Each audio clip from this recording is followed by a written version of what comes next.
ได้บางคน พระคัมภีร์โลกาบทที่10ข้อ38ข้อ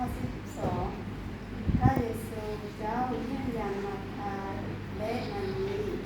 เรื่องนี้มีพระเยซูพระสาวกมาทามารีมาทาเป็นผู้ตามหาพระเยซูแต่มาทาวุ่นวายอยู่กับเบี้ยมาทาให้พระเยซูบอกกับน้องสาวเสื้อเบี้ยพระเยซูตอบว่าสิ่งสำคัญมีสิ่งเดียวซึ่งมันมีได้แล้วมาอธิบายที่สองเนาะพวกเราจะเห็นว่าในพระคัมภีร์ของลูกาบทที่10นี้เราจะเห็นว่าเวลานี้พระเยซูกับพวกสาวกกำลังเข้าไปพอหมู่บ้านหนึ่งหมู่บ้านนั้นก็มีนางมารีแล้วก็มาทา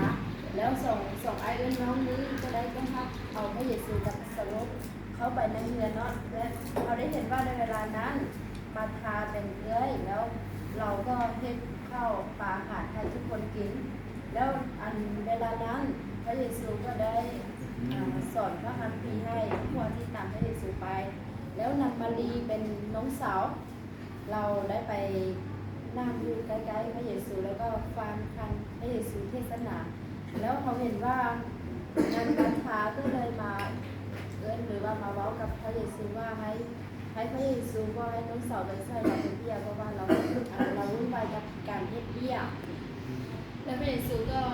เลยตอนนั้นว่าสิ่งที่สำคัญสิ่งหนึ่งแล้วนั้นมารีได้แล้วมาทำเป็นกับเพื่อนการอาหารกินอาหารกินแล้วเรื่องนี้เขาก็เห็นว่า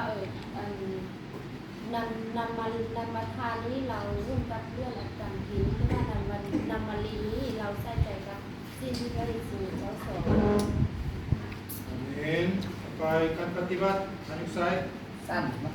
โอ้ยัง เราต้องเปลี่ยนจิตใจและหาพระองค์ให้พระองค์เป็นที่หนึ่งของเราเอาอีกตัวหนึงเนาะโอ้ยเรื่องนี้ เอาอีกตัวหนึงเราต้องเปลี่ยนจิตใจและหาพระองค์เราต้องให้พระองค์เป็นที่หนึ่งของเรา โอเคเข้าใจอธิษฐาน อธิษฐานนะ โอเค เอาไว้ชื่อเป็นชื่อเป็น เอาดังๆเนาะ เป็นเราก็ชื่อเราได้หัวก็ชื่อ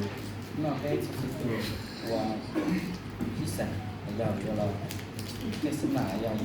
เราไม่สามารถเข้าไปช่วยได้ยังเกิดเป้าตรงเดิมมาลีให้มาทานเลยเก๋คนช่างก็ช่วยช่างก็ช่วยเดี๋ยวจะป้าหัดยาช่างก็มีเจ้าก็ช่วยอยู่ในเวสุตุช่างก็thế dùng trẻ con nó có một cái này cái nó chuyển về cái tiếng sử dụng cho nó khi chẳng thấy từ từ sự Amen. Amen.